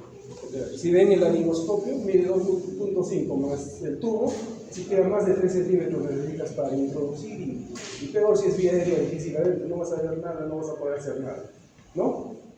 Incisivo corto, protrusión de la mandíbula, movilización de la mandíbula, no puede poner hacia adelante o hacia atrás, está rígida. Ese paciente cuando tú quieras extender el cuello y hacer que la lengua jalarla para que no obstruya, no vas a poder. Entonces también vía aérea difícil, ¿no es cierto? Ahora, lo otro superficial, diente satélite, un diente que no te deje entubar, esté chocando ahí, te lo vas a llevar, ese diente se va al pulmón y se mueve por un absceso pulmonar. Entonces es un problema, tienes que tener mucho cuidado, ¿no? Y cualquier movimiento se rompe el diente, ¿ya? Entonces, o barba, la barba, esos barbudos, ¿no? Pegas cualquier cosa y se despega, se desprende de todo. Entonces, eso es un problema, ¿ya? Eso es en cabeza. O cabeza muy grande, ¿no es cierto? Tipo los bebés, por ejemplo. Cabeza grande, tienen así y no puedes entubar. Necesitas levantar el pecho, ponerle algo detrás de la espalda para poder entubar, ¿no? Ya. Ahora, otra característica importante es macroglosia, ¿no? Macroglosia. Quieres entrar y la lengua no te permite ver la vida. ¿no es cierto? Ya, hasta ahí estamos bien. Cuello ahora. Cuello. En cuello ancho, cuello corto. Después, distancia tiromentoniana, esternomentoniana. Tiromentoniana, 6 como límite mínimo. Esternomentoniana, 12 como mínimo, ¿no? Y oidomentoniana, como decían mis compañeros en la práctica, actualmente es un buen parámetro, porque nos da directamente la posibilidad de que sea la línea anterior. ¿Ya? Tórax prominente, o las chicas que tienen mama prominente, no tendrían que entubar, porque ahí choca el nosotros que tienes que ir por un lado, te incomoda, ¿no? Yo les contaría algunas anécdotas que son interesantes, porque te hacen pensar que no todo lo que vive es solo, sobre todo para anestesia, ¿no? Como yo les decía a mis compañeros, ¿no? Antes yo miraba a una chica bonita y qué bonita que es, ¿no? Ahora me miro el cuello, ¿no? Su esternocleidomastoideo, cómo está, ya ha cambiado con sus venas, ¿no? Tiene buenas venas, ¿no? O sea, ya, porque ya me he acostumbrado a eso, ¿no? Antes no, su espalda, ¿no? Si le veo los nudillos en la espalda, fácil, ¿no? Pues si es gordita y no se ve nada, un desastre, porque a eso se acostumbra, ¿no? Entonces ya, estamos ahí. Ahora en cardiovascular, por órganos, función renal vital. Todos los medicamentos tienen, para tener una idea, nosotros utilizamos medicamentos que se metabolizan en el hígado y en el riñón. Si tenemos problemas en esos dos órganos, el paciente se puede morir. Hay medicamentos que pueden producir insuficiencia hepática aguda en el postoperatorio. Entonces, tenemos que tener en cuenta ese parámetro. Han pasado ya 3 o 4 pacientes que han sido operados y en piso se han muerto al tercer día con insuficiencia hepática, por el manejo en sala de operaciones. ¿Ya? Si habría un sistema de controlar eso, varios de nuestros anestesiólogos estarían en problemas. Pero básicamente es eso, ¿no? Entonces tenemos que conocer el metabolismo de los medicamentos para ver si tienen problemas hepáticos, evitar pues, los hepatotóxicos, ¿no? Disminuir las concentraciones, buscar medicamentos que no afecten eso. Tenemos relajantes que no se metabolizan en el hígado, que no se metabolizan, no tienen función renal, ya lo van a ver desde que pase el proceso. Otra cosa, ¿qué más? El ayuno es vital, ¿no? Para terminar ya. El ayuno. Para nosotros es muy importante el ayuno, porque se queda en el intestino, hay un residuo gástrico. Cuando uno pierde la conciencia, el esfínter esofágico inferior se suelta y sale el contenido, y como no hay control, se pasa la vía aérea y se hace una neumonía espontárea. Y como el paciente está inconsciente, ni cuenta se da, ¿no? Entonces es un problema grave. Esos pacientes se van a UCI o mueren. Tienen estos dos caminos. Si es masivo, tienes que obligarte a ti a hacer un lavado bronquial. Ese paciente necesariamente va a UCI también, en el postoperatorio. Puede vivir, pero va a estar varios días en UCI, con un buen manejo. Entonces, el ayuno es importante. No es fuego. Si es agua, 2 horas. Si es leche pura, 4 horas. Si es algún contenido sólido ligero, 6 horas. Si es un contenido sólido, son 8 horas, necesariamente. Y peores patologías abdominales que retrasan el metabolismo, que pueden llegar hasta 12 horas, que es la mayoría de patologías que nosotros llevamos. Por eso es importante y difícil, ¿no? Porque si nosotros tendríamos ese problema, casi con una ecografía vemos el residuo y decimos, no pasa nada, ¿qué pasa? Sabe. Pero no tenemos esa habilidad. Y lo que tenemos que es confiar que todo esté bien, ¿no? Y dentro de SAL estar preparado para las medidas, que es el tren del bus, ¿no? De comprensión escritorio, ¿no? Otra cosa, antes que se me olvide, también repase lo que es Malampati y Portman, ¿ya? Está ahí a nuestra posibilidad.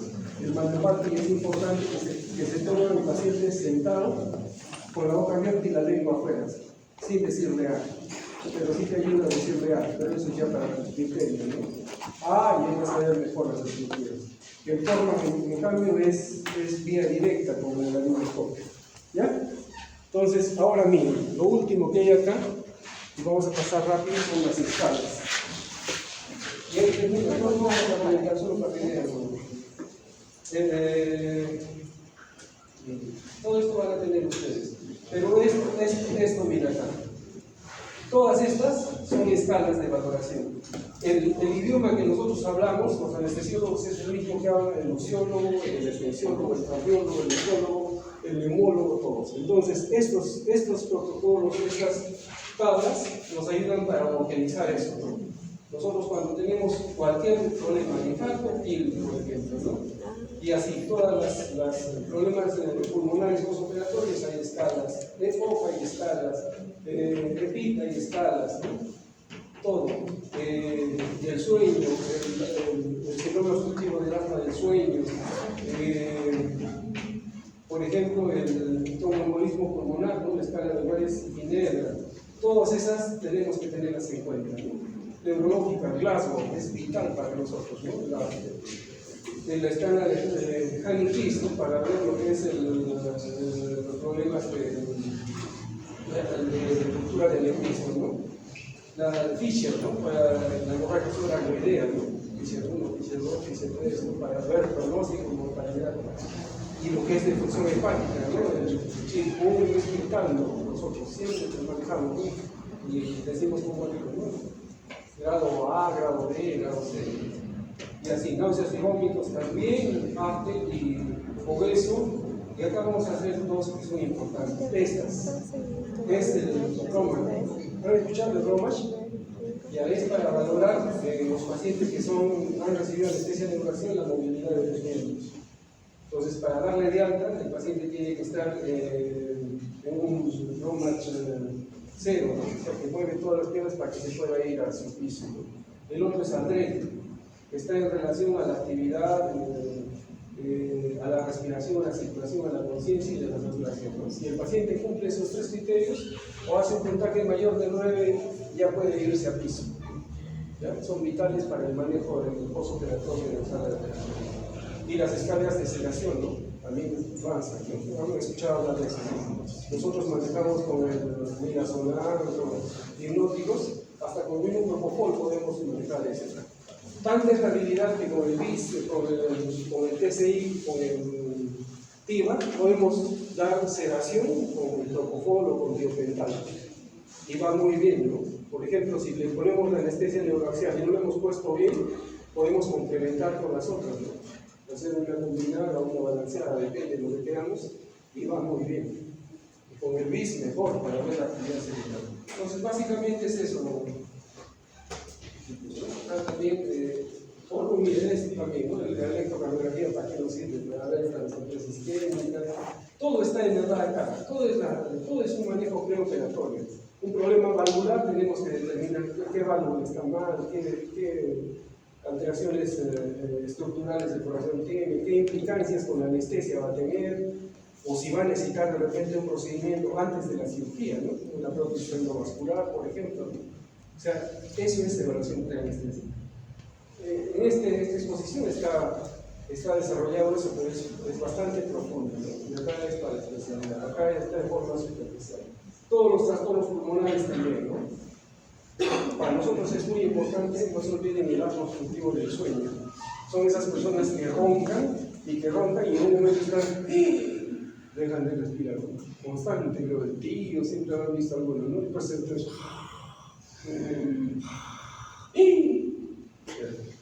ese paciente es un paciente con asma obstructiva del sueño. Cuando el paciente está inconsciente, eso pasa, pero ya no tiene el estímulo. Entonces, dejan. Y ya, entonces tú tienes que dar un estímulo. Otra vez.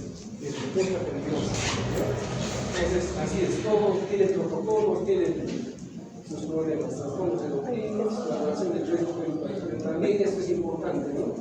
El ASA, ya lo conocemos, es una cosa que es muy importante. Es el único, no es por alargar, pero es el único de los parámetros que se evalúa en forma global a un paciente.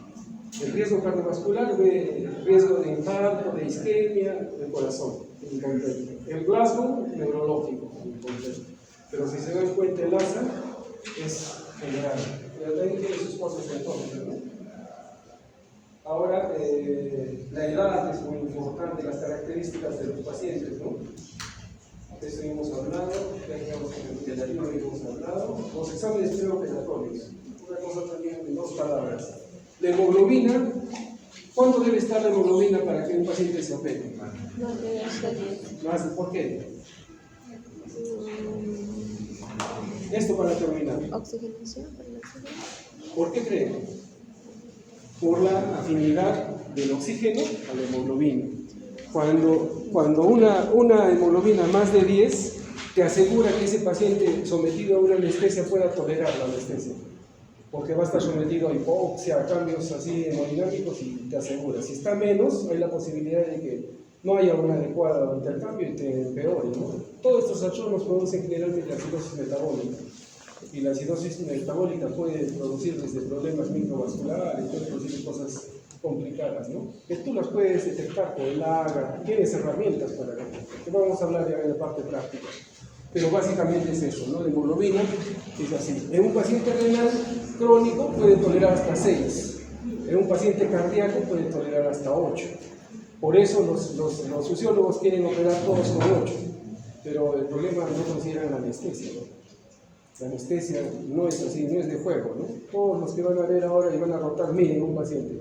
Sin anestesia, presión 120-60. Con anestesia, 9-6, 8-6, 7-6 y ahí manejando. Esos cambios en un paciente que no tiene una adecuada reserva o capacidad para tolerar, se va a chocar y te va a complicar las cosas, ¿no? Entonces el tiempo de coagulación es vital también, ¿no? El manejo de coagulación es complejo también, ¿no?